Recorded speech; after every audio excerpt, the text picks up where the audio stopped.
ಸಿದ್ಧರಾಜ ವಿಶುದ್ಧವಾಣಿ ವಿಶಿಷ್ಟ ವಿಷ್ಣು ವಿಶೇಷ ಶಂಕರ ವಾಯು ಜಲ ಗಗನ ಅನಲ ಅಣು ಓಂಕಾರ ಬ್ರಹ್ಮಾಂಡ ಆದಿ ಮಧ್ಯ ಅಂತದ ವ್ಯಾಪ್ತಕ್ಕೆ ಸಚ್ಚಿತ್ ಆನಂದ ಆತ್ಮಜ್ಞಾನಕ್ಕೆ ರೂಪುನೂರರ ಶುದ್ಧ ಚೈತನ್ಯಕ್ಕೆ ನಮೋ ನಮಃ.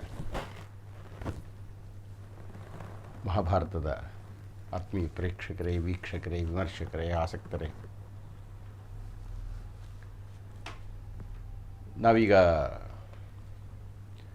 ಮಹಾಪ್ರಧಾನವಾಗಿರತಕ್ಕಂಥ ಒಂದು ಕಾಲಘಟ್ಟಕ್ಕೆ ಸಾಕ್ಷಿಗಳಾಗಲಿದ್ದೇವೆ.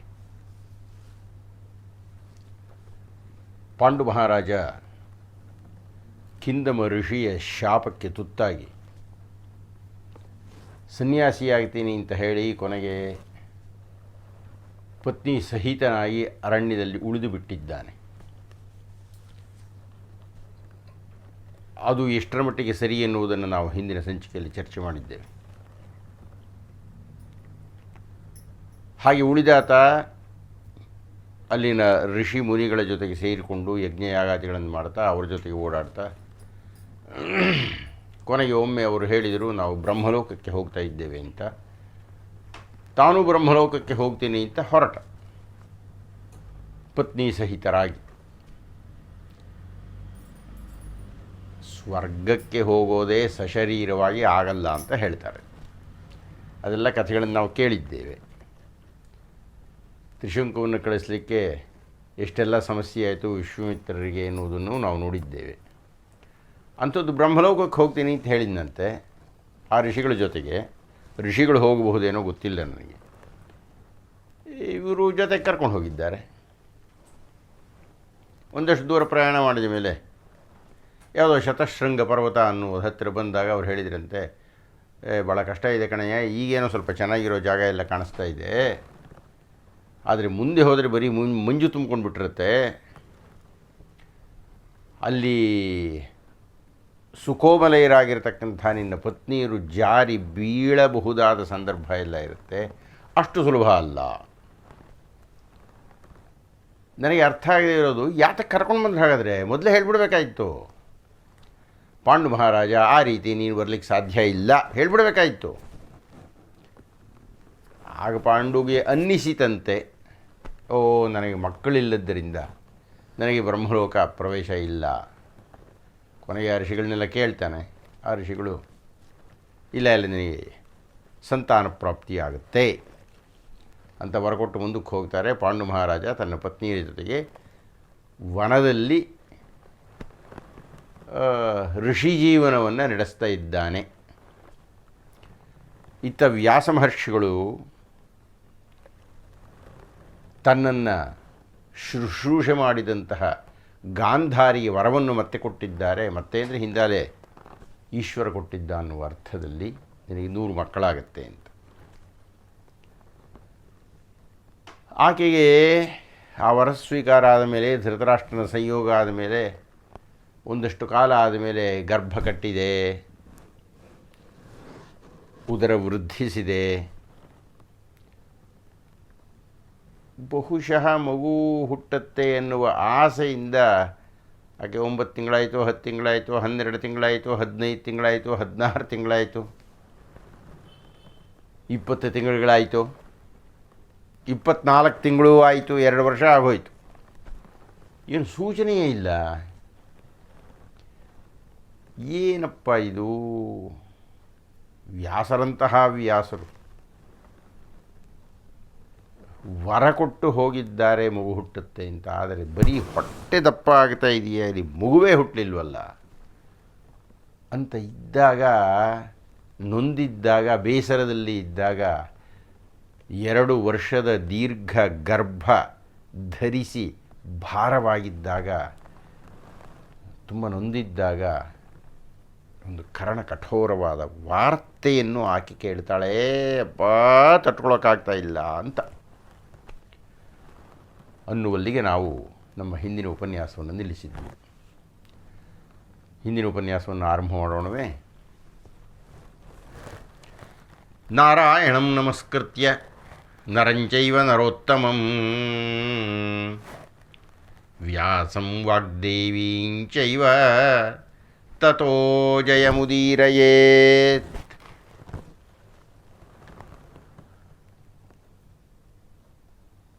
ಆಕೆ ಆ ಒಂದು ಅತ್ಯಂತ ಅಸಹನೀಯವಾದ,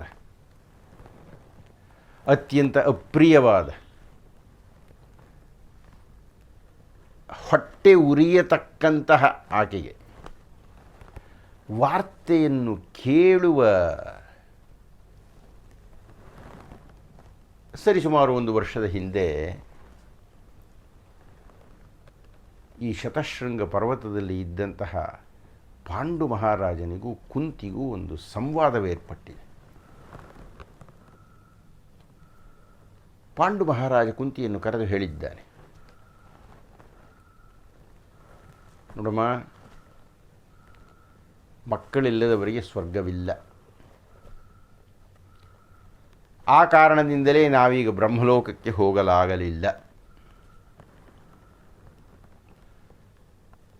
ಮತ್ತು ಪ್ರತಿಯೊಬ್ಬ ವ್ಯಕ್ತಿಗೂ ಕೆಲವು ಋಣಗಳನ್ನು ತೀರಿಸಬೇಕು ಅಂತ ಶಾಸ್ತ್ರ ಉಂಟು.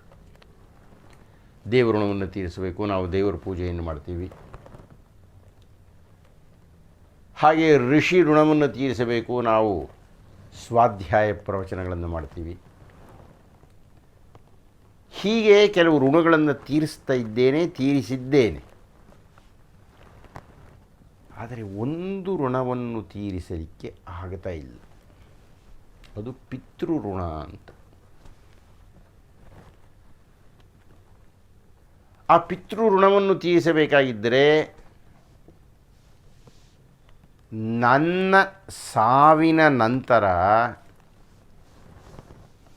ನನ್ನ ಮಗನಾಗಿರತಕ್ಕಂತಹವನು ಪಿತೃಶ್ರಾದ್ದವನ್ನು ಮಾಡಬೇಕು, ತನ್ನ ಮೂಲಕ ನನಗೆ, ನಮ್ಮ ತಂದೆಗೆ, ನಮ್ಮ ತಾತನಿಗೆ ಪಿಂಡ ಪ್ರದಾನ ಮಾಡಬೇಕು, ಇತ್ಯಾದಿ ಇತ್ಯಾದಿ ಕರ್ಮಗಳು ಉಂಟು. ಆದರೆ ನಾನು ಪಿತೃ ಋಣವನ್ನು ತೀರಿಸಲಿಕ್ಕೆ ಆಗುತ್ತೇ ಇಲ್ಲ. ಯಾಕೆಂದರೆ ನನಗೆ ಪುತ್ರನೇ ಇಲ್ಲ. ಪುತ್ರನನ್ನು ಸ್ವೀಕಾರ ಮಾಡೋಣ ಅಂದರೆ ನಾನು ನಿನ್ನನ್ನು ಸಮೀಪಿಸುವಂತಿಲ್ಲ. ಆದರೆ ಋಷಿಗಳು ಹೇಳಿಬಿಟ್ಟಿದ್ದಾರೆ ಹೋಗೋದಕ್ಕಿಂತ ಮುಂಚೆ, ನಿನಗೆ ಮಕ್ಕಳಾಗತ್ತೆ. ಹೇಗೆ ಅಂತ ಬಹಳ ಹೊತ್ತು, ಬಹಳ ಕಾಲ ನಾನು ಯೋಚನೆ ಮಾಡಿದೆ. ನಾನು ಒಂದು ಶಾಸ್ತ್ರೀಯ ಮಾರ್ಗವನ್ನು ನಿನಗೆ ಹೇಳಬೇಕು ಅಂತ ಇಷ್ಟಪಡ್ತೀನಿ.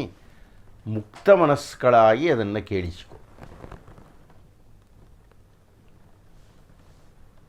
ಸುಮಾರು 12 ಬಗೆಯ ಮಕ್ಕಳಿದ್ದಾರೆ. ಅಂದರೆ 12 ರೀತಿಯಲ್ಲಿ ಮಕ್ಕಳುಗಳನ್ನು ಪಡೆಯಬಹುದು.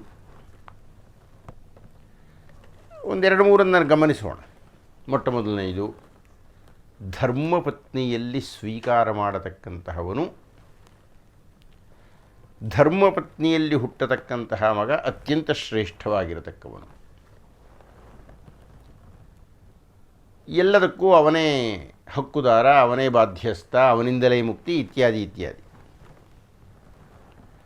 ಆದರೆ ಯಾವುದೇ ಕಾರಣದಿಂದ ಆ ರೀತಿಯಲ್ಲಿ ಧರ್ಮಪತ್ನಿಯಲ್ಲಿ ಮಗನನ್ನು ತೆಗೆದುಕೊಳ್ಳಲಿಕ್ಕೆ ಆಗದೇ ಹೋದ ಸಂದರ್ಭದಲ್ಲಿ 2ನೆಯ ಮಾರ್ಗ ಇದೆ. ಯಾವುದಾದರೂ ಮಹಾಪುರುಷನಿಂದ ಸಂತಾನವನ್ನು ಸ್ವೀಕಾರ ಮಾಡುವುದು. ಅಂದರೆ ನಾವು ಯಾವುದಾದ್ರು ಒಬ್ಬ ಮಹಾಜ್ಞಾನಿಯನ್ನು ಆಶ್ರಯಿಸಿ ನೀನು ಆತನನ್ನು ಪ್ರಾರ್ಥನೆ ಮಾಡತಕ್ಕಂಥದ್ದು, ನಿನಗೆ ಸಂತಾನವನ್ನು ಕರುಣಿಸಿ ಅಂತ. ಇನ್ನು 3ನೆಯ ಮಾರ್ಗ, ಜ್ಞಾನಿಯೊಬ್ಬನಿಗೆ ಹೇರಳವಾಗಿರತಕ್ಕಂತಹ ಹಣವನ್ನು ಕೊಟ್ಟು ಆತನಿಂದ ಪುತ್ರ ಪ್ರಾಪ್ತಿಯನ್ನು ಮಾಡಿಸಿಕೊಳ್ಳುವುದು. ಇನ್ನು 4ನೆಯ ಮಾರ್ಗ, ಮಗಳಿಗೆ ಹುಟ್ಟತಕ್ಕಂತಹ ಮಗನನ್ನು ಸ್ವೀಕಾರ ಮಾಡುವುದು.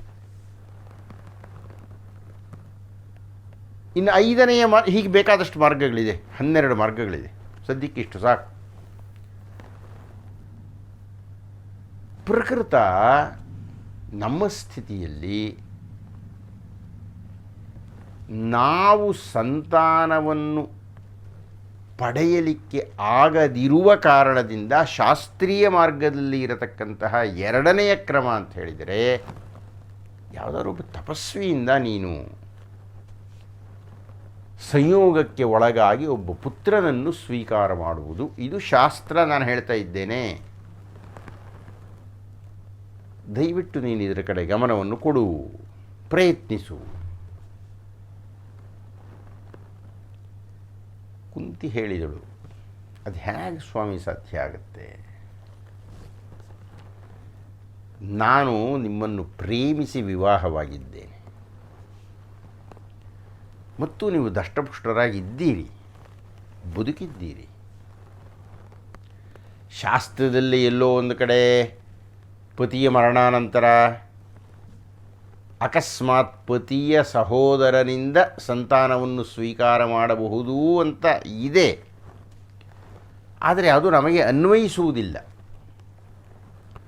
ಮತ್ತು ನನಗೆ ಮತ್ತೊಬ್ಬರಿಂದ ಸಂತಾನವನ್ನು ಸ್ವೀಕಾರ ಮಾಡೋದಕ್ಕೆ ನನಗೆ ಮನಸ್ಸು ಒಪ್ಪಿಗೆ ಆಗ್ತಾಯಿಲ್ಲ.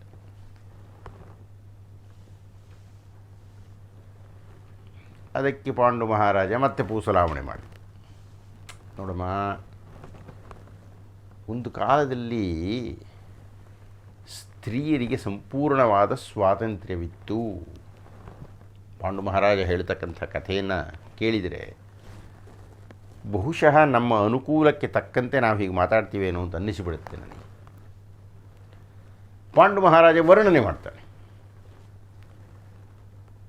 ಒಂದು ಕಾಲದಲ್ಲಿ ಸ್ತ್ರೀಯರಿಗೆ ನಿರ್ಬಂಧವೇ ಇರಲಿಲ್ಲ. ಗಂಡ ಇದ್ದರೂ ಹೆಣ್ಣು ಇಲ್ಲಿ ಬೇಕಾದ್ರೂ ಓಡಾಡ್ಬೋದಾಗಿತ್ತು, ಯಾರ ಜೊತೆಗೆ ಬೇಕಾದರೂ ಸೇರಬಹುದಾಗಿತ್ತು. ಆಕೆಯನ್ನು ಪತಿವ್ರತೆ ಅಂತ ಕರೀತಾ ಇದ್ದರು. ಪಾಂಡು ಮಹಾರಾಜ ಹೇಳ್ತಾ ಇರೋದನ್ನು ಕೇಳಿದರೆ ನನಗೆ ನಗು ಬರುತ್ತೆ. ಅದು ಹೇಗೆ ಪತಿವ್ರತೆ ಅಂತ ಕರೆಯೋಕ್ಕಾಗುತ್ತೆ ಆಕೆಯನ್ನು? ಗಂಡನಿದ್ದು ಸ್ವತಂತ್ರವನ್ನು ವಹಿಸಿದಂತಹ ಹೆಣ್ಣು ಯಾರ ಜೊತೆಗೆ ಬೇಕಾದರೂ ಸೇರಬಹುದಾಗಿತ್ತು. ಸ್ವೇಚ್ಛಾಚಾರವಲ್ಲವೇ ಅದು? ಅದು ಹೇಗೆ ಪತಿವ್ರತೆ ಆಗ್ತಾಳೆ ಅವಳು? ಇರಲಿ, ಪಾಂಡು ಮಹಾರಾಜ ಕಥೆಯನ್ನು ಹೇಳ್ತಾ ಇದ್ದೇನೆ ಕುಂತಿಯನ್ನು ಒಪ್ಪಿಸಲಿಕ್ಕೆ. ನಾವು ಹಿಂದೆಲ್ಲ ಕೆಲವು ಸಂದರ್ಭಗಳಲ್ಲಿ ನೋಡಿದ್ದೇವೆ ಹೇಗೆ ಒಪ್ಪಿಸಲಿಕ್ಕೆ ಗಂಡುಗಳು ಪ್ರಯತ್ನ ಪಡುತ್ತೆ ಅಂತ. ಅಂಥದ್ದೇ ಮತ್ತೊಂದು ರೂಪ ಅನಿಸುತ್ತೆ ನನಗಿದು.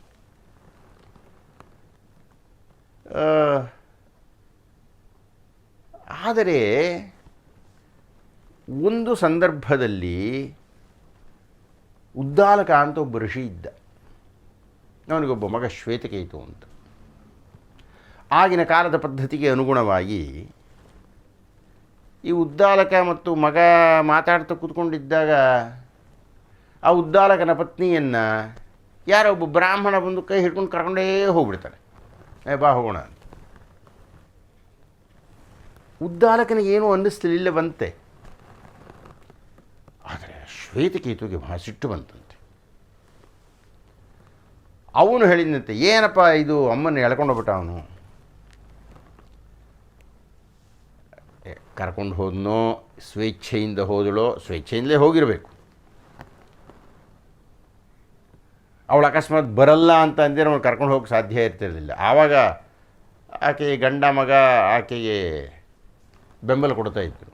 ಆದರೆ ಎಷ್ಟು ಸರಳವಾಗಿತ್ತು, ಸುಲಭವಾಗಿತ್ತು ಆಗಿನ ಕಾಲದ ಪದ್ಧತಿ ಅಂದರೆ, ಪಾಂಡು ಮಹಾರಾಜ ಹೇಳ್ತಾ ಇರೋದು, ಗಂಡ ಮಕ್ಕಳ ಸಮಾಲೋಚನೆಯಲ್ಲಿದ್ದಾಗ ತಾಯಿಯಾಗಿರ್ತಕ್ಕಂಥವಳನ್ನ ಬಹುಶಃ ಸುಂದರಿ ಇರಬೇಕು ಅವಳು ಅಂತ ಕಾಣುತ್ತೆ. ಅವಳನ್ನು ಯಾರೋ ಒಬ್ಬ ಬಂದು ಕರ್ಕೊಂಡೇ ಹೋಗ್ಬಿಡೋದೆ, ಅವಳು ಹೋಗೇ ಬಿಡೋದೆ, ಗಂಡನ ವಿರೋಧವೇ ಇಲ್ಲವೇ? ಪಾಂಡು ಮಹಾರಾಜ ಹೇಳ್ತಾ ಇದ್ದಾರೆ. ಶ್ವೇತಕೇತುವಿಗೆ ಸಿಟ್ಟು ಬಂದು ಅಂದಿನಿಂದ ಒಂದು ಕಾನೂನನ್ನು ಮಾಡ್ತಾನೆ. ವಿವಾಹಿತಳಾಗಿರತಕ್ಕಂಥ ಹೆಣ್ಣು ಪತಿಯನ್ನು ಬಿಟ್ಟು ಮತ್ತೊಬ್ಬ ಗಂಡಿನ ಜೊತೆಗೆ ಹೋಗಬಾರದು ಅಂತ. ಅದರಿಂದ ಕುಂತಿ, ಒಂದು ಕಾಲದಲ್ಲಿ ಈ ಪದ್ಧತಿ ನಮ್ಮಲ್ಲಿ ಇತ್ತು ಅಂದರೆ ಪಾಂಡು ಮಹಾರಾಜ ಹೇಳ್ತಾ ಇರತಕ್ಕಂಥದ್ದು ಆ ಪದ್ಧತಿಯನ್ನೇ ಈಗ ನೀನು ಅನುಸರಿಸಬಹುದು, ಅನುಸರಿಸಬೇಕು ಅಂತ. ಅಂದರೆ ಪಾಂಡು ಮಹಾರಾಜ ಏನಾದರೂ ಮಾಡಿ ಒಬ್ಬ ಪುತ್ರನನ್ನು ಪಡೆಯಬೇಕು. ಪುತ್ ಅನ್ನತಕ್ಕಂಥ ನರಕದಿಂದ ತನ್ನ ತಂದೆಯನ್ನೋ ನಾಳೆ ತನ್ನನ್ನು ನಿವಾರಣೆ ಮಾಡಬೇಕು. ಪುತ್ರನಾಗಿ ಹುಟ್ಟಿ ಪಿತೃಕಾರ್ಯಗಳನ್ನು ಅಂದರೆ ಶ್ರಾದ್ದವನ್ನು ಮಾಡುವ ಮೂಲಕ ಅನ್ನತಕ್ಕಂಥದ್ದು ಪಾಂಡುವಿನ ಅತ್ಯಂತ ಖಚಿತವಾಗಿರತಕ್ಕಂಥ ನಿಲುವು. ಪಾಂಡು ಮಹಾರಾಜನಿಗೂ ಕುಂತಿಗೂ ಸಾಕಷ್ಟು ಸಂವಾದ ನಡೆಯುತ್ತೆ. ಕೊನೆಗೆ ಕುಂತಿ ಹೇಳ್ತಾಳೆ, ಇಷ್ಟು ಎಲ್ಲಿ ತನಕ ಪಾಂಡು ಮಹಾರಾಜ ಹೋಗ್ಬಿಡ್ತಾನೆ ಅಂದರೆ ಕೈಗಳೆರಡನ್ನೂ ಮುಗಿದು ತಲೆ ಮೇಲೆ ಕೈ ಇಟ್ಟುಕೊಂಡು ಕುಂತಿ ನನ್ನ ಮಾತನ್ನು ನಡೆಸ್ಕೊಡು ಇತ್ಯಾದಿ ಇತ್ಯಾದಿ ಎಲ್ಲ ಪ್ರಾರ್ಥನೆ ಮಾಡ್ತಾನೆ. ಅವ ಕುಂತಿ ಹೇಳ್ತಾಳೆ, ಅಷ್ಟೆಲ್ಲ ಕೇಳಬೇಡ ನೀನು, ಆಯಿತು, ನಿನ್ನ ಮಾತನ್ನು ಮಾನ್ಯ ಮಾಡುವುದೇ ಆದರೆ ನಾನು ಯಾವುದೋ ಬೇರೆ ಋಷಿ ಮುನಿಗಳನ್ನು ಕರೆಯಬೇಕಾಗೇನೂ ಇಲ್ಲ ಈ ವಿಷಯಕ್ಕೆ. ಹಿಂದೆ ದುರ್ವಾಸರು ನಮ್ಮ ತಂದೆ ಮನೆಯಲ್ಲಿದ್ದಾಗ ಬಂದಿದ್ದಾಗ ಒಂದು ಘಟನೆ ನಡೀತು. ನಾನು ಅವರಿಗೆ ಶುಶ್ರೂಷೆ ಮಾಡಿದ್ದೆ. ಅವರು ನನ್ನ ಶುಶ್ರೂಷೆಯಿಂದ ಸಂತುಷ್ಟರಾಗಿ ಹೋಗುವ ಮುನ್ನ ಒಂದು ವರವನ್ನು ಕೊಟ್ಟು ಹೋಗಿದ್ದಾರೆ.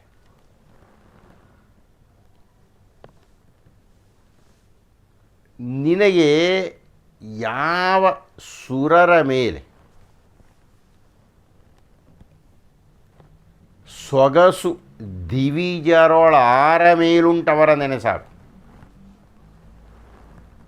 ದಿವಿಜರು ದೇವತೆಗಳು, ಯಾವ ದೇವತೆಯ ಮೇಲೆ ನಿನಗೆ ಮನಸ್ಸಿದೆಯೋ ಅವರನ್ನು ನೆನೆ ಸಾಕು, ಅವ್ರು ಬಂದುಬಿಡ್ತಾರೆ. ಅವ್ರಿಗೆ ಇಷ್ಟ ಇದೆಯೋ ಇಲ್ಲವೋ ಅವ್ರು ಬರ್ತಾರೆ. ಬಂದು ನಿನ್ನ ಅಪೇಕ್ಷೆಯನ್ನು ಈಡೇರಿಸಿ ನಿನಗೊಂದು ಮಗುವನ್ನು ಕೊಟ್ಟು ಹೋಗ್ತಾರೆ. ನನಗೆ ಆವಾಗ ಈ ರೀತಿ ಮುಂದೊಂದು ದಿವಸ ಬರಬಹುದು ಅನ್ನುವ ಕಲ್ಪನೆ ಇರಲಿಲ್ಲ. ಬಹುಶಃ ದುರ್ವಾಸರಿಗೆ ಈ ಭವಿಷ್ಯ ದರ್ಶನವಾಗಿತ್ತು ಅಂತ ಕಾಣುತ್ತೆ. ಮುಂದೊಂದು ದಿವಸ ನಿನ್ನಿಂದ ನಾನು ಮಗುವನ್ನು ಪಡೆಯಲಿಕ್ಕೆ ಸಾಧ್ಯವಿಲ್ಲ, ಅಂತಹ ಸಂದರ್ಭ ಬಂದರೆ ಈ ಮಂತ್ರ ಉಪಯೋಗವಾಗಲಿ ಅಂತ ಹೇಳಿ ದುರ್ವಾಸರು ಅಂದು ಆ ವರವನ್ನು ಕೊಟ್ಟು ಹೋಗಿದ್ದರು ಅಂತ ನನಗೀಗ ಅನ್ನಿಸ್ತಾ ಇದೆ. ಆದ್ದರಿಂದ ನಾನು ಅವರು ಹೇಳಿರತಕ್ಕಂಥ ಶಾಸ್ತ್ರಕ್ರಮದಲ್ಲಿ ಸಿದ್ಧಳಾಗಿ ದೇವತೆಯನ್ನು ಆಹ್ವಾನಿಸತಕ್ಕ ಸಂದರ್ಭದಲ್ಲಿ ನಾನು ನಿನ್ನನ್ನು ಕೇಳ್ತೀನಿ, ನೀನು ಯಾವ ದೇವರನ್ನು ಕರೆ ಅಂತ ಹೇಳಿದರೆ ಆ ದೇವರನ್ನು ನಾನು ಕರೀತೀನಿ. ಪಾಂಡು ಮಹಾರಾಜ ತಕ್ಷಣ ಹೇಳಿದ, ನೋಡಮ್ಮ, ನಾನು ಹಿಂದಿನ ಶಾಸ್ತ್ರೀಯ ವಿಧಾನಗಳನ್ನೆಲ್ಲ ಹೇಳಿಬಿಟ್ಟಿದ್ದೇನೆ ನಿಮಗೆ, ಜೊತೆಗೆ ಅವಶ್ಯಕತೆಯನ್ನು ಹೇಳಿದ್ದೇನೆ, ಇದು ಧರ್ಮ ಅಂತ ಹೇಳಿದ್ದೇನೆ. ಆದರೆ ಈ ಜನರು ಈ ಬಗ್ಗೆ ಮಾತಾಡಿಕೊಂಡರೆ ಅಕಸ್ಮಾತ್ ಅವರು ಗಂಡನಲ್ಲದ ವ್ಯಕ್ತಿಯಿಂದ ಮಗನನ್ನು ಪಡೆದದ್ದನ್ನು ಆಕ್ಷೇಪಿಸಬಹುದೇನೋ. ಆದ್ದರಿಂದ ನಾವು ಧರ್ಮದೇವತೆಯನ್ನೇ ಕರೆದು ಬಿಟ್ರೆ, ಅಂದರೆ ಯಮಧರ್ಮರಾಜನನ್ನೇ ಕರೆದು ಬಿಟ್ಟರೆ, ಯಾಕೆಂದರೆ ಯಮಧರ್ಮರಾಜ ಅಂತ ಹೇಳಿದರೆ ಧರ್ಮದ ಸ್ವರೂಪ, ಧರ್ಮದ ಮತ್ತೊಂದು ಪ್ರಾತಿನಿಧಿಕ ರೂಪ ಅದು. ಆತ ಅಧರ್ಮವನ್ನು ಆಚರಣೆ ಮಾಡುವ ಆತನಲ್ಲ. ಹೀಗಾಗಿ ಯಮಧರ್ಮರಾಜನೇ ಬಂದು ನಿನಗೆ ಮಗುವನ್ನು ಕೊಟ್ಟು ಹೋಗಿಬಿಟ್ಟರೆ, ಅಕಸ್ಮಾತ್ ನಾನು ಹೇಳಿದ್ದರಲ್ಲಿ ತಪ್ಪಿದ್ದರೂ, ಪಾಂಡು ಮಹಾರಾಜನ ಈ ವಿವರಣೆಯೇ ಹೇಳುತ್ತೆ, ಇಷ್ಟೊತ್ತು ಪಾಂಡು ಮಹಾರಾಜ ಹೇಳಿದ್ದರೊಳಗೆ ಅವನಿಗೆ ಅಷ್ಟು ಪೂರ್ತಿ ನಂಬಿಕೆ ಇರಲಿಲ್ಲ ಅಂತ. ಅಕಸ್ಮಾತ್ ನಾನು ಹೇಳಿದ್ದು ತಪ್ಪಿದ್ದರೂ ಧರ್ಮರಾಜನ ಒಪ್ಪಿಗೆಯ ಮುದ್ರೆ ಬೀಳುವುದರಿಂದ ಜನರು ಯಾರೂ ನಮ್ಮನ್ನು ಟೀಕೆ ಮಾಡುವುದಿಲ್ಲ. ಆದ್ದರಿಂದ ಯಮಧರ್ಮರಾಯನನ್ನೇ ಕರೀ.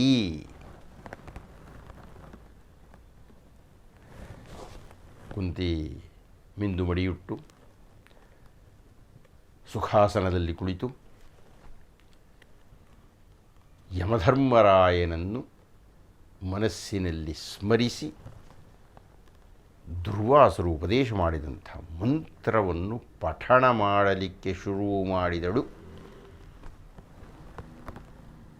ಕಣ್ಣು ಮುಚ್ಚಿಕೊಂಡು ಅವಳು ಪಠಣ ಮಾಡ್ತಾ ಇದ್ದರೆ ಮುಚ್ಚಿದ ಕಣ್ಣು ಕೋರೈಸುವಂತೆ ದೇದೀಪ್ಯಮಾನವಾಗಿರತಕ್ಕಂಥ ಒಂದು ದೃಶ್ಯ ಕಾಣಿಸಿತು.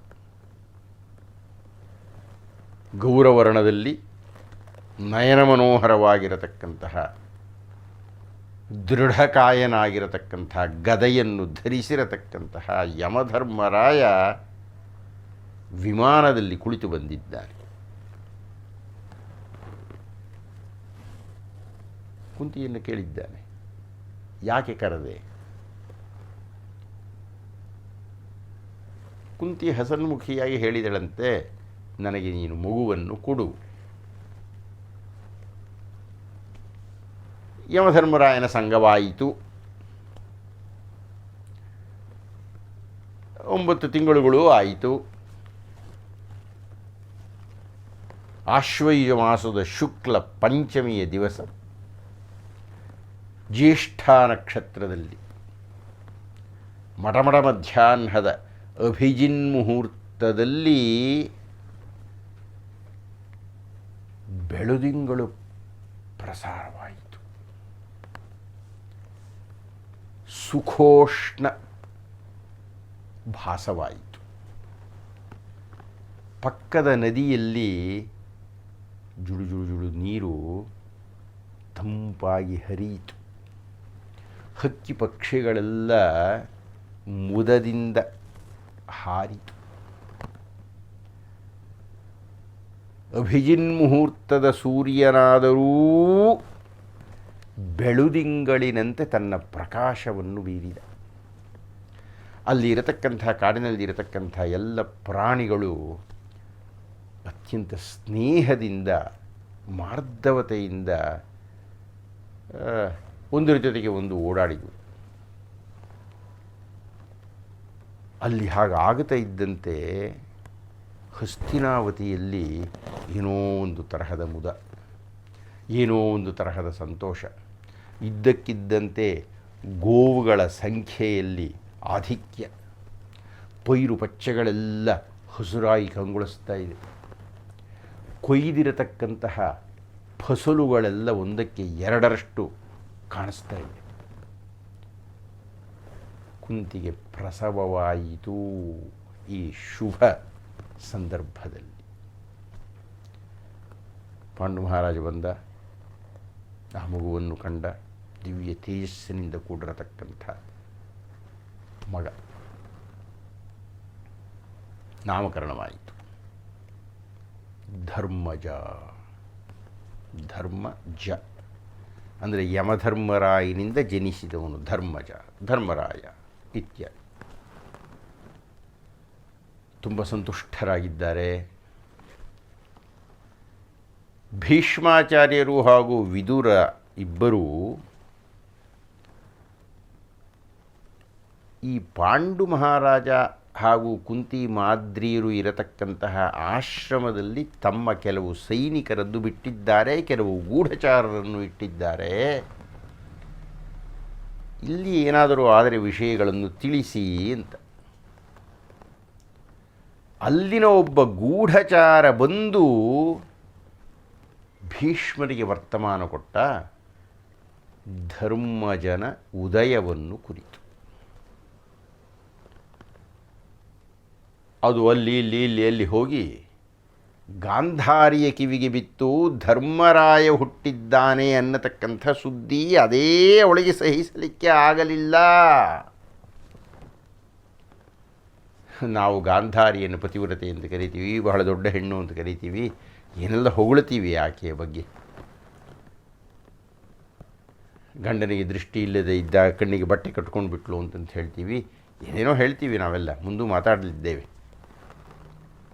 ದುರ್ಯೋಧನನ ಅಸರಿಯಾದ ಸಂದರ್ಭಗಳಲ್ಲಿ ಗಾಂಧಾರಿ ಹೇಗೆ ಮಗನಿಗೆ ಉಪದೇಶ ಮಾಡ್ತಾಳೆ ಅಂತಲೋ ಸನ್ಮಾರ್ಗ ತೋರ್ತಾಳೆ ಅಂತಲೋ ಏನೇನೋ ಹೇಳ್ತೀವಿ. ಆದರೆ ಈ ಸಂದರ್ಭವನ್ನು ನೋಡಿ, ಇನ್ಯಾರಿಗೂ ಅಲ್ಲ,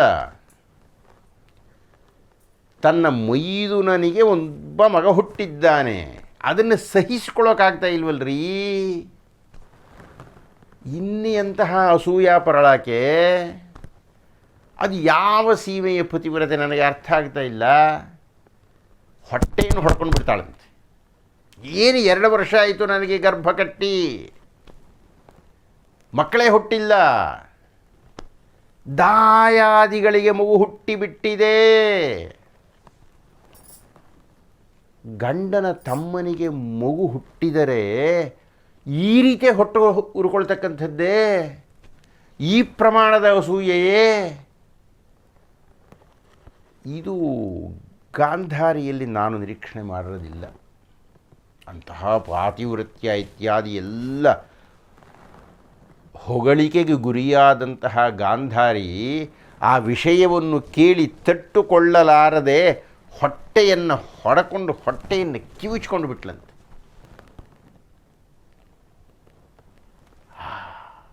ಅವಳ ಎಷ್ಟೇ ಅಲ್ಲಿ ಕ್ಷತ್ರಾಣಿ ಭುಜಶಕ್ತಳಾಗಿದ್ಲು ಅಂತ ಕಾಣುತ್ತೆ. ಯಾವಾಗ ಹೊಟ್ಟೆಯನ್ನು ಹೊಡ್ಕೊಂಡು ಕಿವುಚ್ಕೊಂಡು ಒದ್ದಾಡಿಕೊಂಡು ಮಾಡಿದ್ಲೋ, ತುಪ್ಪ ತುಪ್ಪ ತುಪ್ಪ ತುಪ್ಪ ಅಂತ ಮಾಂಸದ ತುಂಡುಗಳು ಬಿದ್ದುಬಿಡ್ತು. ಅಂದರೆ ಗರ್ಭ 100 ತುಂಡಾಗೋಯ್ತು. ಆಮೇಲೆ ಏನು ಅನ್ನೋದನ್ನು ಮುಂದಿನ ಉಪನ್ಯಾಸದಲ್ಲಿ ನೋಡೋಣ ಅಂತ ಇಂದಿನ ಉಪನ್ಯಾಸವನ್ನು ಮುಕ್ತಾಯ ಮಾಡೋಣವೇ. ವೇದಪಾರಾಯಣದ ಫಲ, ಗಂಗಾದಿ ತೀರ್ಥಸ್ನಾನ ಫಲ, ಕೃಚ್ಛ್ರಾದಿ ತಪಸಿನ ಫಲವು, ಜ್ಯೋತಿಷ್ಠೋಮಯಾಗ ಫಲ, ಮೇದಿನಿಯನು ಒಲಿದಿತ್ತ ಫಲ, ವಸ್ತ್ರಾದಿ ಕನ್ಯಾದಾನ ಫಲಬಹುದು. ಆಧರಿಸಿ ಭಾರತದೊಳೊಂದಕ್ಷರವ ಕೇಳ್ದರಿಗೆ